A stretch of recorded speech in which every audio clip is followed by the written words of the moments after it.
Bienvenue dans mon podcast Bloc-Notes. Aujourd'hui, j'aimerais te parler de ce que j'ai réalisé à propos de la discipline, son importance et l'impact bénéfique qu'elle pourrait avoir sur moi et peut-être sur toi aussi. Je t'en parle parce que je prends vraiment conscience de tout ça en ce moment.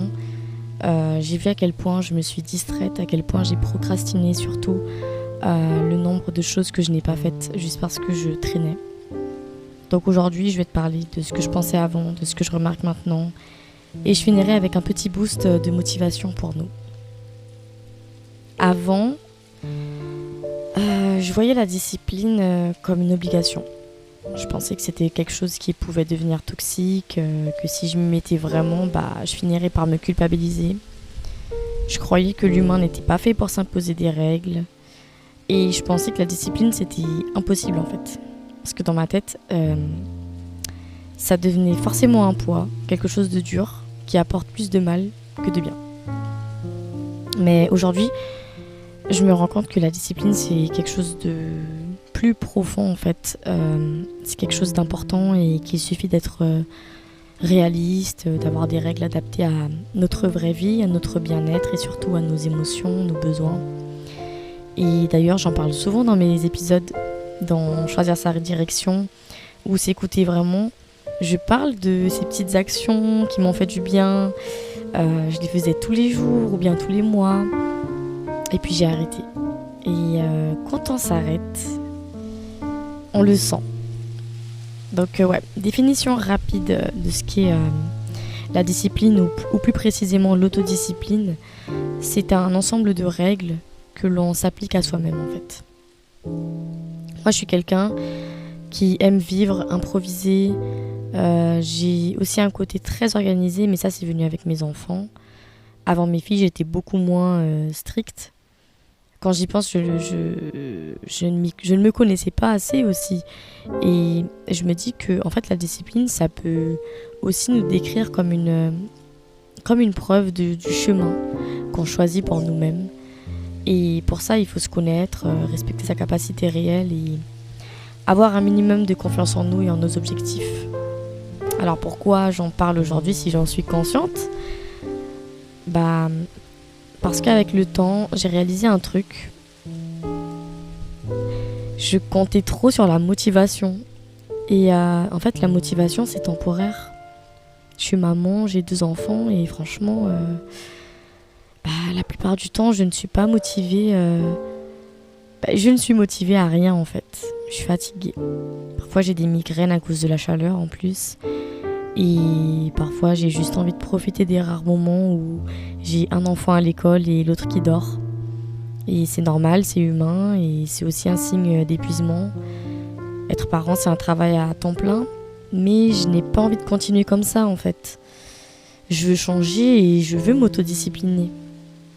Pourquoi ? Parce que en fait, ça va me sauver de cette routine fatigante, flemmarde, remplie de stress et de culpabilité.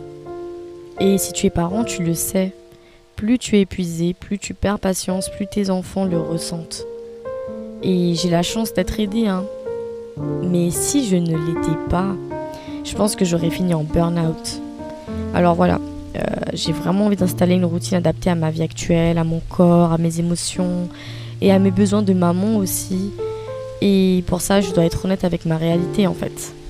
Donc par exemple, du lundi au vendredi, je dois être réveillée à 7h pour l'école. Même s'il n'y a pas cours le mercredi, moi j'aime bien quand même me réveiller avec les enfants à 7h, enfin surtout la grande. Comme ça, en fait, ça ne va pas trop la frustrer et tout. Parfois je travaille le soir et je termine tard aussi, quelques jours de la semaine.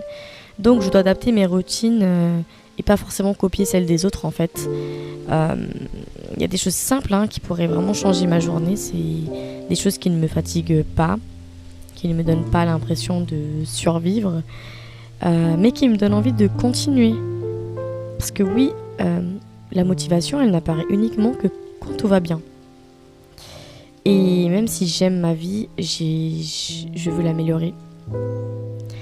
Penser à soi, c'est vraiment agir pour soi. Donc, je dois me reposer assez, manger correctement, bouger, mais surtout arrêter d'agir à moitié. Ça fait des mois que je suis en mode survie et pas en mode moi. Et comment être soi quand on est épuisé? Comment avancer quand on passe son temps à se distraire? Je dois m'auto-discipliner. Ma vie actuelle me le demande. Mon corps me le demande. Je croyais que parce que je n'étais pas malade, ça allait. Mais la santé, ça s'entretient en fait. Je ne veux pas regretter de ne pas avoir pris soin de moi. Et j'ai remarqué aussi que en fait, travailler, ça m'aide à me concentrer. Et il y avait un moment où je travaillais presque tous les jours. Mais là maintenant, pas finalement. Malheureusement, je travaille pas beaucoup de jours par semaine. Et du coup, ça aussi, ça c'est un peu bizarre pour moi parce qu'il y a des jours, je suis très motivée et tout. J'ai un autre objectif, vous voyez ce que je veux dire? Et puis après, non, il n'y a plus le travail. Et donc, je retourne dans cette chose de routine, de me laisser aller et tout. Mais ouais, c'est quelque chose que j'ai remarqué. Travailler, ça m'aide à me concentrer, en fait. Et même ma psychologue de l'époque, elle me l'a dit. J'ai besoin d'une distraction saine. Je veux arrêter de dépendre de la motivation. Et peut-être que ça t'aidera aussi. Alors, je te pose une question. Comment tu veux utiliser ton temps? À partir de maintenant, je vais tester des petites choses. Le matin, je suis plus productive. Donc, je vais essayer de dédier certains jours aux tâches ménagères, quand ma grande n'est pas là et que la petite, elle dort. Et d'autres à une activité physique ou créative. Je vais arrêter d'utiliser mon téléphone, parce que c'est vraiment une distraction facile et franchement, ça m'épuise, plus que ça me repose en fait. Et l'après-midi, pareil, un temps pour la maison ou un temps pour une activité qui me fait du bien.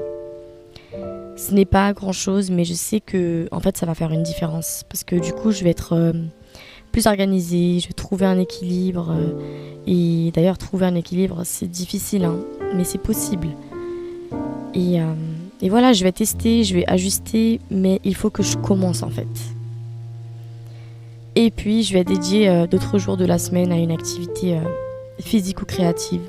Je sais m'écouter, je sais quels sont mes besoins. Je vais tester, ajuster, mais il faut que je commence. Je vais arrêter les pensées limitantes, je ne suis pas encore où je veux être. Parce que ça va ne pas être discipliné va laisser trop d'espace en fait pour penser du négatif sur moi-même. La motivation va, vient, disparaît et clairement ce n'est pas suffisant. J'ai même acheté un cahier pour faire du journaling. Il est magnifique et j'ai encore rien écrit. Comment changer si tu ne fais rien? Je suis fatiguée, j'ai perdu du temps. Je me suis laissée distraire et la motivation, elle n'a pas suffi. Je ne veux plus rester comme ça. Aujourd'hui, je vais essayer une discipline douce, réaliste, adaptée à ma vie de mère et à mes émotions. Je ne sais pas encore exactement comment ça va se passer, mais je vais commencer. Et si toi aussi tu te reconnais, on peut essayer ensemble. Je te raconterai ce que ça donne honnêtement dans un prochain épisode. Merci d'avoir écouté Bloc Notes. Prends soin de toi et à très vite. Bisous.